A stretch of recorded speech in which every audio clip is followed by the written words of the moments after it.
Umaangal na ang mga consumer sa mataas na presyo ng kinahihiligang isda ng mga Pilipino, ang bangus, tilapia at galunggong. Sa price monitoring ng Department of Agriculture, ang kada kilo dapat ng bangus ay 180 pesos, ngunit may nagbebenta nito ng hanggang 220 pesos.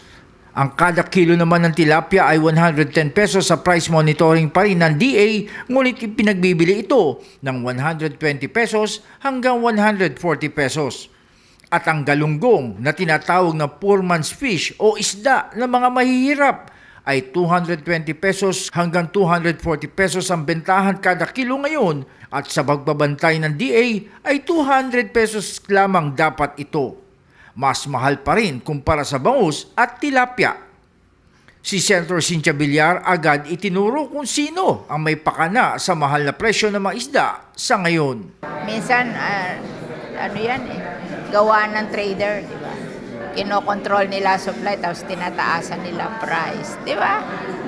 That's a normal practice. Kinumpirma na rin ng namumuno sa Senate Committee on Agriculture na nagbago na ang panahon. Mas marami nang nakukuhang isda sa fish pond kaysa sa karagatan. 54% ang aquaculture, 46% ang wild catch. When dati, 70% ang wild catch, 30% ang aquaculture. But it doesn't matter, basta marami tayong production ng fish. Like kami, sa farm school namin, nag-aalaga kami ng tilapia. Itinuro din ng senadora ang polusyon, kaya't kakaunti ang nahuhuling isda sa karagatan. Kasi, ang ating municipal water, polluted, di ba? Na-judge tayo as the third biggest polluters, plastic polluters in the world, in the ocean. Siyempre, pag pumunta yung plastic sa ating municipal water, kinain na isda, patay ang isda. Kaya nangangamatay ang isda kasi gawa ng plastic. In addition, sinisira yung mga source ng fingerlings. Katulad nito, kung hindi ko ito pinigil, mawawala yung mangrove, mamamatay. Kasi pag tinanggal mo yung water flow sa mangrove, mamamatay ang mangrove. Oo, yung mangrove, diyan pinapanganak ang isda. Binanggit din ito ang isinulong niyang panukala na ngayon ay batas na, ngunit maluwag pa na naipapatupad. Hindi ba pinasa ko yung tinatawag nating extended producer's responsibility, that all companies with 100 million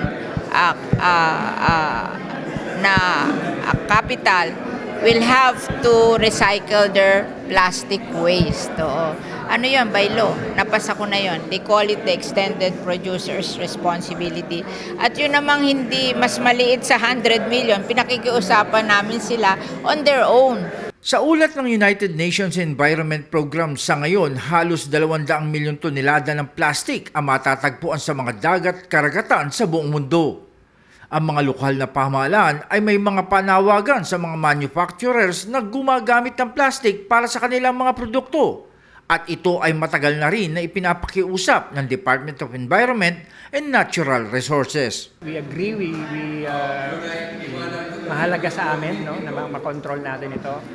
But then we understand, meron din of course sa mga local governments will have to contribute in that effort. Local ordinances, depende siguro sa sitwasyon sa kanilang lugar. Yung meron ba kayong appeal sa mga manufacturers na plastic sa system? Hindi nga lang po appeal ito, matagal na natin appeal ito, but even a law it's being passed or being followed just to really address not just the current problem pero yung what we anticipate to be the bigger problem in the future. Malinaw kapag napapanatiling malinis ang karagatan, mabubuhay at dadami ang mga isda at bababa ang presyo ng mga ito para sa mga consumer. John Scotia, Radio Inquirer Online, bayang nagtatanong, mamaya nag-uusisa.